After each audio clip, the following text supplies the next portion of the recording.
آج 5 سال بھیک مانگ کر کے آنے والی جو حکومتیں ہیں، کرسیاں سجائی ہوئی بیٹھی ہیں، ان سے اگر تمہیں ڈر لگتا ہے تو تمہیں میں چند 100 سال پہلے لے جاؤں، جب اس پورے اکھنڈ بھارت پر اکبر جیسے ڈکٹیٹر کی حکومت تھی۔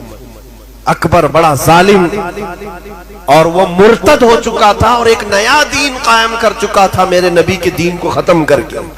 اس کے اعتبار سے اعلان کر چکا تھا کہ اب دین مصطفیٰ پرانا ہو چکا ہے، ایک نیا دین شروع ہوگا۔ وہ ایسا بادشاہ جو الیکشن سے آیا نہیں، وہ ایسا بادشاہ جو جمہوریت کا نہیں، بلکہ خود ساختہ، خود کا پاور، لاکھوں کی فوج اس کے پاس، اس وقت کا بھارت، اس وقت کا ہندوستان جس میں پاکستان، بنگلہ دیش، افغان کی سرحدیں، ایران کی سرحدیں بھی آتی تھی، اتنا بڑا بھارت کا وہ اکیلا بادشاہ جب یہ اعلان کر دے تب تو حالات اور کتنے خراب رہے ہوں گے۔ آج جو لوگ کہتے ہیں نا حالات خراب ہیں، اس وقت ایک ظالم کی حکومت ہے، فوج اس کے پاس، پولیس اس کے پاس، بادشاہ کے خلاف کوئی کہہ دے بات تو وہ تو موت کی سزا، پھانسی پر چڑھ جائے گا۔ لیکن جب نیا دین وہ شروع کیا، علماء بھی تھے، مدارس بھی تھے، مسجدیں بھی تھیں، مسجدوں میں اس نے اذان بند کر کے سیپ بجانے کا حکم دیا تھا، منبر پر مورتیاں رکھی جائیں گی اس کے نئے دین کے اعتبار سے۔ لیکن جانچو آج حالات خراب ہونے اور مصلحت اور حکمت کی بات کرنے والوں سے میں کہتا ہوں، چند 100 سال پہلے جاؤ، اس اکبر جیسے ڈکٹیٹر اور ظالم کے زمانے میں یہ کہہ کر کے علماء خاموش نہیں بیٹھے کہ حالات بہت خراب ہے، ظالم کی حکومت ہے، بلکہ اس کے ظلم کے باوجود بھی منبر سے برسر اعلان ایک مجدد اٹھتا ہے جسے احمد فاروقی سرہندی کہا گیا، اور نعرہ بھی لگایا کہ اگر اس دھرتی پر کوئی دین باقی رہے گا تو مصطفیٰ کا دین رہے گا، اسلام کے نام پر جو رہے گا وہ دین محمد ہی رہے گا، کسی اکبر کا لایا ہوا دین نہیں چلے گا۔ اس پاداش میں مجدد الف ثانی کو گوالیار کی جیل میں بند کر دیا گیا، 8 سال تک جیل میں رہے۔ بادشاہ نے ان علماء کو قید کر دیا، تو کیا یہ قید ہو جانے کے بعد ان کا مشن اور ان کی تحریک بند ہو گئی؟ نہیں، مجدد صاحب 8 سال تک گوالیار کی جیل میں رہے، اور جب 8 سال کے بعد معائنہ کرنے کے لیے گئے تو تقریباً 700 مجرم اور قیدیوں کو تو وہ عالم بنا چکے تھے، وہاں پر درس قرآن دیتے تھے، تفسیر پڑھاتے تھے، حدیث پڑھاتے تھے۔ ارے جیل نہیں، عشق رسول کا مرکز بن چکا تھا۔ ہاں، تم اگر عاشقوں کو چھوڑو گے وہ جہاں بیٹھیں گے وہیں دیا روشن کریں گے، جہاں چراغ بجھاؤ گے، کوشش کرو گے، اللہ تعالیٰ وہیں سے چراغ روشن کرے گا۔ آپ سمجھیں، میں اکثر کہا کرتا ہوں، بریلی والے آپ کے پاس تاریخ موجود ہے، مراد آباد شہر کتنا دور ہے آپ سے؟ بہت قریب ہے۔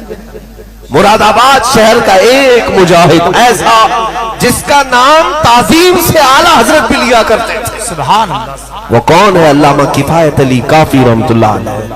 اعلیٰ حضرت فرماتے ہیں نعت، بہت سارے لوگ نعت لکھتے ہیں، بہت سارے لوگ حضور کی بارگاہ میں اشعار لکھتے ہیں، وقت کا مجدد امام احمد رضا فاضل بریلوی یہ فرماتے ہیں اگر میں کسی کی نعتیں سنتا ہوں تو میرے مرحوم بھائی امام زمن حسن رضا بریلوی کی یا تو مولانا کفایت علی کافی، سبحان اللہ، اعلیٰ حضرت جن کی نعتیں سنتے ہوں وہ کفایت علی کافی۔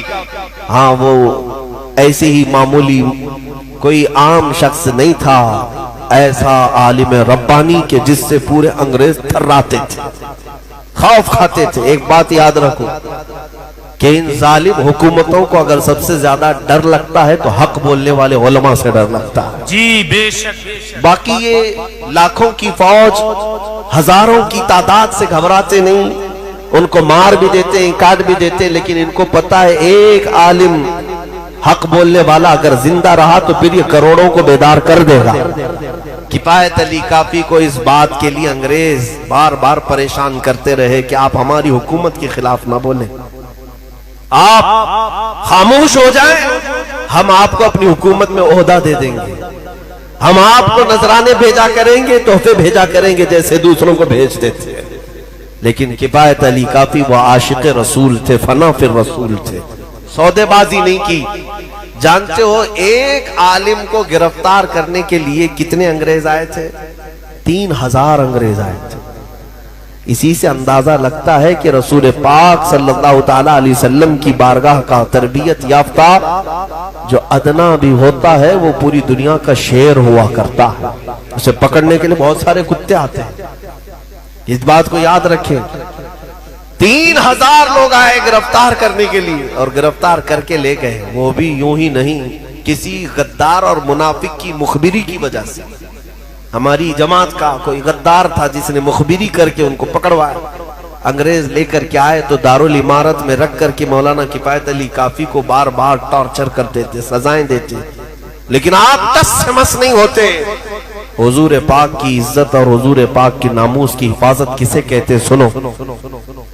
رات کے وقت انگریز گرم استری ان کے جسم پر پھیرتے تھے، استری کو گرم کر کے ان کے جسم پر پھیرا جاتا تھا، پریس، اور جب چمڑی جل جاتی تھی تو جسم پر نمک چھڑکتے تھے، نمک ڈالتے تھے۔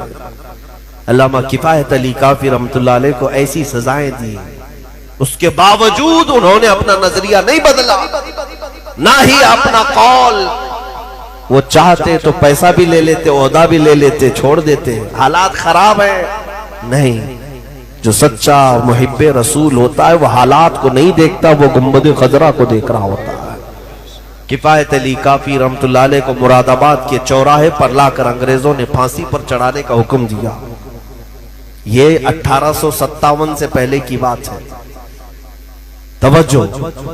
مراد آباد شہر کے چوراہے پر جب پھانسی پر آپ کو چڑھایا گیا، اس وقت بھی آپ کی زبانوں پر اس زبان پر ایک ہی کلمہ تھا، کوئی گل باقی رہے گا نہ چمن رہ جائے گا، پر رسول اللہ کا دین حسن رہ جائے گا۔ سب فنا ہو جائیں گے کافی وہ، لیکن حشر تک نام حضرت کا زبانوں پر چلن رہ جائے گا۔ وہ یہ نعت پاک سنا بھی ہوگا آپ نے، مشہور ہے۔ اس کے بعد آپ کو پھانسی دے دی گئی۔ جو بات میں کہنے جا رہا ہوں سنو۔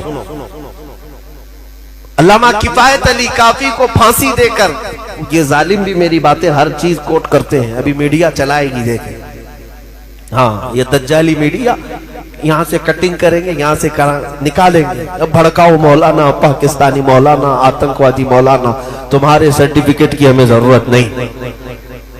تم چاہے دہشت گرد بولو، آتنکواد بولو، ٹیررسٹ بولو، تم دلال ہو، جو کچھ کہنا چاہو